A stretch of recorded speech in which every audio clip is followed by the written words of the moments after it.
نبی کریم صلی اللہ علیہ وآلہ وسلم کی کیا یہ حدیث ہے کہ میری امت کے اولیاء بنی اسرائیل کے انبیاء کی طرح ہوں گے؟ حدیث تو نہیں ہے، لیکن یہ ان پرنسپل بات درست ہے کہ کی طرح سے مراد مرتبہ نہیں ہے، کی طرح سے مراد ہے کہ اس طرح کا کام کریں گے، اور صرف علماء نہیں، پوری امت ہی بنی اسرائیل کے پیغمبروں کی طرح ہے۔ قرآن میں لکھا ہے کنتم خیر امۃ اخرجت للناس تأمرون بالمعروف وتنہون عن المنکر وتؤمنون باللہ، تم بہترین امت ہو جو لوگوں کے نفع کے لیے نکالی گئی، نیکی کا حکم دیتے ہو، برائی سے روکتے ہو، اور اللہ پر ایمان لاتے ہو جیسا کہ ایمان لانے کا حق ہے۔ یعنی یہ نبیوں والا کام ختم نبوت کی برکت سے شفٹ ہوا ہے اس امت کو۔ ایک وہ ختم نبوت ہے جو پاکستانی عوام اور علماء کر رہے ہیں، ہاں وہ ختم نبوت نہیں ہے، وہ اینٹی قادیانی ہے۔ ختم نبوت وہ ہوگی جو چشتی رسول اللہ، اشرف علی رسول اللہ کو بھی غلط کہے گی، اور یہاں پہ جو بھی فارغ بندہ ہے نا اس سے پوچھے کیا کر رہے ہو، کہتا ہے میں ختم نبوت پہ کام کر رہا ہوں۔ ہاں وہ آپ کو پتا ہے پچھلے دنوں ایک پیر صاحب کے ماننے والوں نے وہ ایک اہل حدیث مولانا صاحب کی ٹھکائی کی تھی، ناصر مدنی صاحب کی۔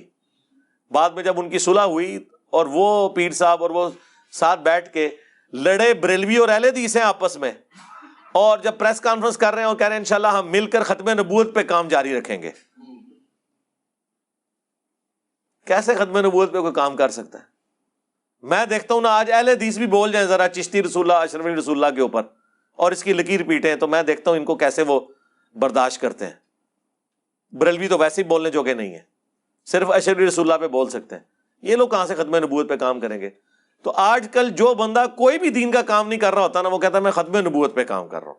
ختم نبوت کی کاز کو ان لوگوں نے بدنام کر کے رکھ دیا، مزاح بنا کے رکھ دیا ہے، جہاں کہ بھی جی آئیں مل کر ختم نبوت پہ کام کریں۔ یہ کون سا ختم نبوت کام ہے بھائی کہ جس میں آپ ایک فرقے کو ٹارگٹ کیے ہوئے ہیں؟ آپ نظریات کو ٹارگٹ کریں۔ چاہے صوفیاء نے کشف کے نام کے اوپر ختم نبوت پہ ڈاکہ مارا، خواہ عقیدہ امامت کو ڈیوائن کر کے کسی نے پیش کیا، خواہ کسی نے ڈائریکٹ چشتی رسول اللہ پڑھوایا یا اشرف علی رسول اللہ کو انڈورس کیا، سب کے سب لوگ ختم نبوت پہ ڈاکہ مارنے والے ہیں۔ اس لیے ہم دعویٰ کرتے ہیں کہ ختم نبوت پہ کام صرف ہمارے پلیٹ فارم سے ہو رہا ہے۔ ہماری لائف سٹوری کے اندر ایک بھائی انگلینڈ سے آئے، انہوں نے لائف سٹوری سنائی۔ ان کا تعلق پہلے ختم نبوت کی ایک تحریک سے تھا جو انگلینڈ میں کام کر رہی ہے، دیوبندیوں کی، جو کراچی کا ایک مفتی بھی کہتا تھا نا، وہاں پہ ہمارے ایک مولانا صاحب ہیں سہیل باوا صاحب، اچھا او دا نا ہی باوا جے، اے بابے تے شاہی کوئی نہیں، یعنی جو ہم بولتے ہیں نا نبی کے جیسا ہے ہی کوئی نہیں، بابے تے شاہی کوئی نہیں، تو وہ یہ بابا سے بھی ایک اوپر کا ورژن ہوتا ہے باوا، ہاں وہ ان کی کاسٹ ہے ویسے باوا، یہ وہ والا باوا نہیں ہے ویسے، لیکن وہ تو وہ کہنے لگے میں ان باوا صاحب کے ساتھ اٹیچ ہوں، ختم نبوت پہ کام کر رہا ہوں۔ میں نے نیچے نا اسی وقت ریئل ٹائم کمنٹس کیا، یہ جو آپ کے باوا صاحب ہیں کبھی انہوں نے اشرف علی رسول اللہ، الامداد رسالہ اور چشتی رسول اللہ پہ بولا ہے؟ تو وہ مسکرا پڑے اور انہوں نے کہا کہ اس پہ بولیں گے تو وہ تو ان کے اپنے چندے بند ہو جائیں گے، کیونکہ جن سے چندے لے کے یہ لوگ کھا رہے ہیں وہ تو اپنے بابوں کے خلاف ایک جملہ سننے کے لیے تیار نہیں ہے۔ لہٰذا یہ ختم نبوت پہ جو آپ کام کر رہے ہیں یہ ختم نبوت پہ کام نہیں ہے، یہ اینٹی قادیانی کام ہے۔ ختم نبوت پہ کام ہم کر رہے ہیں، نہ قادیانی دجال کو کوئی ہم رعایت دیں گے، نہ کشف کا عقیدہ رکھنے والے کسی دجال کو ہم کوئی رعایت دیں گے، نہ عقیدہ امامت کو بگاڑ کے پیش کرنے والے کسی دجال کو رعایت دیں گے، نہ چشتی رسول اللہ کو انڈورس کرنے والے کو رعایت دیں گے، نہ اشرف رسول اللہ کو انڈورس کرنے والے کو رعایت دیں گے۔ بالکل سیدھی سی بات ہے۔ جو لوگ نبی الاسلام کی شان مبارک میں بہت زیادہ غلو کرتے ہیں، ان کو روکنے پر آگے سے کہتے ہیں کہ آپ نبی کی شان کو ناپنے کی کوشش کر رہے ہیں۔ اس کا جواب بڑا آسان ہے، اس کا جواب یہ ہے، ان لوگوں کو آپ یہ کہا کریں کہ دیکھیں کرسچنز جو ہیں وہ حضرت عیسیٰ علیہ السلام کو اللہ کا بیٹا قرار دیتے ہیں، تو آپ کا کیا خیال ہے؟ تو ظاہر ہے کہ وہ آپ کو کہیں گے نہیں جی وہ اللہ کے بیٹے تو نہیں ہیں، انہیں کہیں کہ جی وہ پھر آگے سے اعتراض کرتے ہیں کہ آپ حضرت عیسیٰ کی شان کم کر رہے ہو۔ پھر یہ آپ کو پتہ کیا جواب دے گا کہ نہیں ہم شان کم نہیں کر رہے ہیں، اللہ تعالیٰ نے تو واضح فرمایا لم یلد ولم یولد، اگر ہم حضرت عیسیٰ علیہ السلام کو ان کی شان سے بڑھائیں گے تو پھر توحید میں نقص آ جائے گا ہماری۔ ہم ان کی شان کم نہیں کر رہے بلکہ جس لیول پہ وہ ہیں اس لیول پہ رکھ رہے ہیں، اس سے بڑھا نہیں رہے۔ ہوں آئے نا داڑھ تھلے، تو پھر انہیں بخاری کی حدیث سنائیں کہ نبی علیہ السلام نے فرمایا تھا دیکھنا میری شان کو اس طرح بلند نہ کرنا جس طرح نصارہ نے اپنے پیغمبر کو بڑھا دیا تھا، تو مجھے اللہ کا بندہ اور اس کا رسول ہی کہنا، محمدن عبدہ ورسولہ۔ تو یہ تو نبی علیہ السلام خود کہہ کے گئے ہیں، تو نبی علیہ السلام نے تو نہیں فرمایا کہ تم ماپ رہے ہوگے۔ ظاہر ہے کہ جہاں پر توحید کا معاملہ آئے گا تو وہاں پہ تو ہم اسٹرکٹ ہیں۔ اللہ تعالیٰ سورہ آل عمران میں فرما رہے ہیں کبھی ایسا نہیں ہوا کہ ہم کسی پیغمبر کو نبوت دیں اور وہ لوگوں سے یہ کہنا شروع کر دے کہ لوگوں میری عبادت کرو، بسبب اس کے کہ ہم نے اس پہ کتاب نازل کی۔ یہ سب کچھ ہوا، کیا اللہ تعالیٰ تمہیں انبیاء اور فرشتوں کی عبادت کرنے کا کہے گا بعد اس کے کہ اس نے تمہیں ہدایت دی ہوئی ہے اپنی کتاب کے ذریعے؟ سورہ آل عمران میں اللہ تعالیٰ نے فرمایا۔ تو یہ ناپنے والا معاملہ نہیں ہے، ہم وہ بتا رہے ہیں جو نبی علیہ السلام نے فرمایا۔ اگر اللہ کے نبی علیہ السلام کوئی چیز خود فرما دے تو آپ حضور کو تو نہیں کہنا کہ آپ ناپ رہے ہیں۔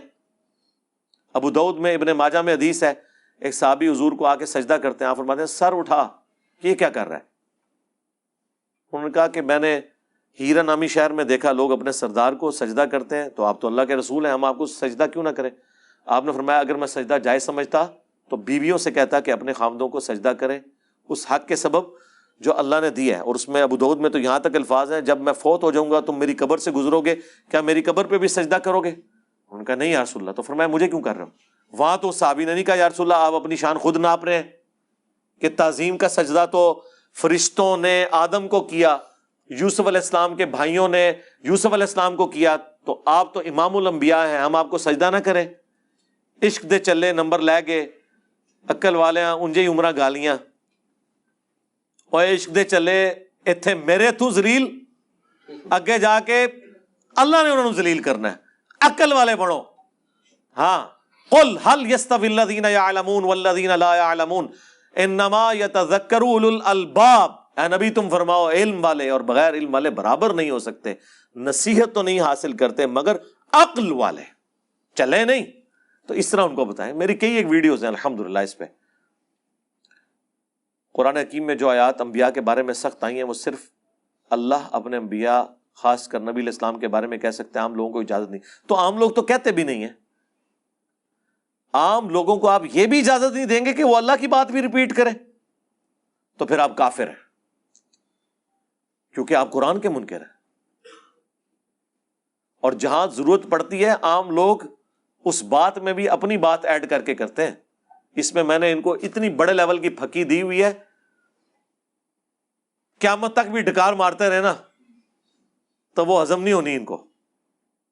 وہ صحیح بخاری میں کم از کم 4 مقامات پہ سیدنا ابو بکر کا خطبہ ہے۔ جب نبی علیہ السلام کی وفات ہوئی، حجرہ عائشہ میں گئے، کفن ہٹایا، رسول اللہ کو ماتھے پر بوسہ دیا اور کہا یا رسول اللہ، اللہ تعالیٰ آپ پر 2 موتیں جمع نہیں کرے گا۔ حضور کی میت کو خطاب کیا یا رسول اللہ۔ اسی کے تحت ہم قبر رسول پہ یا رسول اللہ جو صحابہ کرام پڑھتے تھے وہ بالکل حضرت ابوبکر نے تو یہ عمل کر کے بتایا نا۔ تو باہر نکل کے آپ نے خطبہ دیا، کیونکہ حضرت عمر کہہ رہے تھے جو کہے گا کہ حضور فوت ہو چکے میں اس کی گردن اتار دوں گا۔ آپ نے کیا خطبہ دیا؟ حمد و صلات کے بعد پہلا جملہ وہ بولا جو نہ قرآن میں تھا نہ حدیث میں تھا، لہذا نہ وہ اللہ کا فرمان تھا نہ نبی کا فرمان تھا۔ من کان یعبد محمدا فإن محمدا قد مات۔ جو کوئی بھی تم میں سے محمد کی عبادت کرتا تھا یا آج تک کرتا آ رہا ہے، وہ جان لے کہ محمد مر چکے ہیں، اور جو اللہ کی عبادت کرتا تھا وہ جان لے فإن اللہ حی لا یموت، بے شک اللہ تعالیٰ زندہ ہے، اسے کبھی موت نہیں آئے گی۔ یہ کون سی آیت حدیث حضرت ابوبکر نے پڑھی ہے؟ جی اللہ کہہ سکتا ہے، تسی نہیں کہہ سکتے، تسی نے تو کہہ دیتا ہے۔ حضرت ابوبکر نے کہا ہے نا، پیغمبر تو نہیں ہے، اللہ بھی نہیں ہے، امتی ہیں۔ بعد میں پھر آیت پڑھی انک میت وانہم میتون، سورہ الزمر آیت نمبر 30۔ اے نبی تمہیں بھی مرنا ہے، تمہارے مخالفین کو بھی مرنا ہے۔ پھر آیت پڑھی آل عمران 144 وما محمد الا رسول قد خلت من قبلہ الرسل افإن مات او قتل، محمد تو نہیں مگر ایک رسول، اگر یہ قتل ہو جائیں یا مر جائیں، یا پاکستان میں ترجمہ کر دیں شہید ہو جائیں یا وصال شریف فرما جائیں، تو کیا تم دین سے الٹے قدم پھر جاؤ گے؟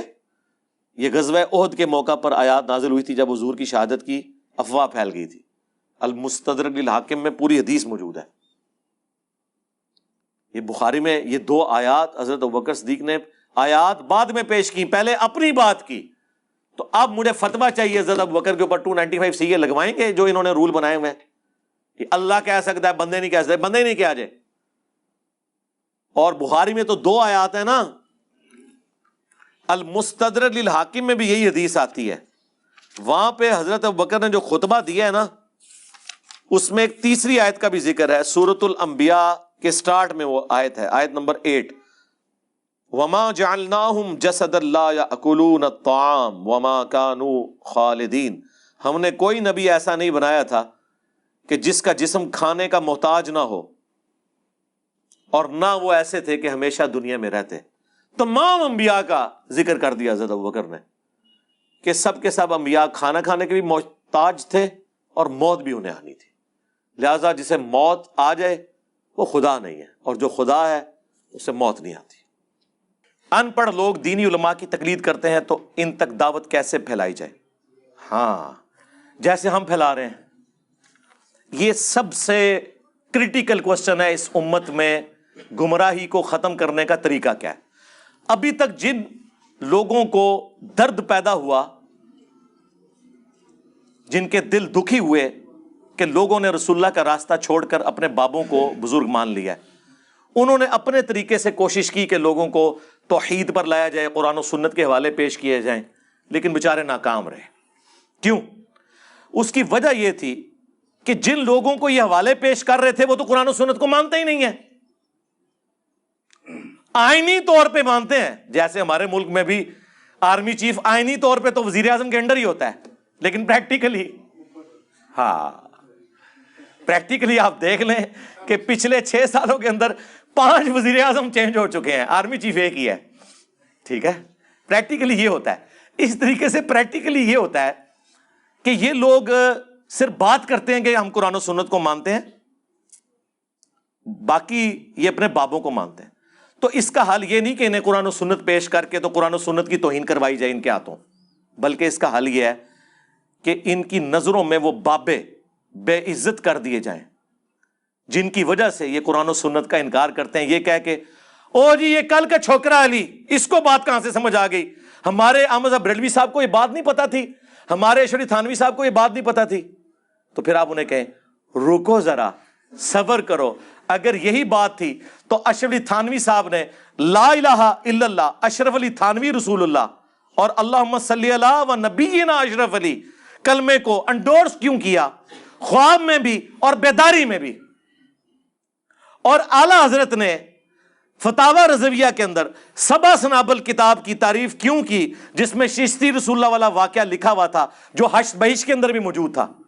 ہاں پھر لوگ سوچیں گے واقعی یار جو کلمے کے معاملے میں اتنا بڑا بلنڈر کر گئے تو باقی چیزوں میں وہ کر سکتے ہیں، پھر دماغ کی گریں ان کی کھلیں گی. یہ ہے انجینئر کی ڈاکٹرن. ہاں انجینئر کی ڈاکٹرن نے کام کیا ہے، دیکھ لیں صدیوں سے جو کام نہیں ہو سکا. جناب مجھے آج بھی یاد ہے جب ہم بابوں کو للکارتے تھے نا، 2010-11 کی بات ہے، اس وقت تو چند لوگ ویڈیوز دیکھتے تھے، تو اگر میری ویڈیو کے نیچے 100 کمنٹس ہوتے تھے تو 90 سے زیادہ مجھے گالیاں ہوتی تھی. اور آج ان بابوں کی میمز بن رہی ہیں. اور انجینئر صاحب کے اسٹوڈنٹ کہتے ہیں کہ نہیں ہاتھ ہولا رکھا جائے، کام چپ کے رکھو. اور یہ وہ لوگ ہیں جو کل تک ہمیں سمجھاتے تھے کہ جناب نہ بابے نو ہاتھ پاؤ. ہم آپ کو کہتے تھے بابوں کو ہاتھ ڈالے بغیر کام نہیں چلے گا. بنو امیہ کو ہاتھ ڈالے بغیر اہل بیت کا دفاع نہیں ہو سکتا. بابوں کو ہاتھ ڈالے بغیر قرآن و سنت کی توحید اور قرآن و سنت کی تعلیمات آپ امت تک نہیں پہنچا سکتے. یہ ہے جی اس کا طریقہ. اور باقی میرا آپ انٹرویو مجلس 50 دیکھ لیں، اور اس کے بعد دعوت کرنی کیسے ہے وہ مجلس 100 ایک ہی ویڈیو ریکارڈ کروا دی ہے، کوئی ہزاروں ویڈیو دیکھنے کی ضرورت نہیں. میری ایک ویڈیو بابوں کا خدا ورسز کتابوں کا خدا، آلموسٹ 5 گھنٹے کی وہ ویڈیو ہے جس میں نے 50 مثالیں دی ہیں کہ اسٹیبلش دین کیا ہے، قرآن و سنت کا دین کیا ہے، اور لاجیکلی بھی قرآن و سنت کے دلائل کی روشنی میں ایک ایک چیز کلیئر کی ہے. آپ نے اس دنیا میں کسی پہ احسان کرنا ہے نا تو اسے دو کام کروا دیں. ایک تو اسے کہیں کہ بغیر پری ڈیٹرمنٹ رزلٹس کے بغیر قرآن ترجمے سے ایک دفعہ پڑھ لے, تفسیر کے بغیر, اور جو اس میں لکھا ہے ویسے ہی اسے قبول کرے. اور دوسرا, میری مجلس 100 دیکھ لے, کتابوں کا خدا بابوں کا خدا. یہ ڈیفرنٹ ہے. عقیدے میں تو ایک ہی مانتے ہیں لیکن تعلیمات میں ڈیفرنٹ.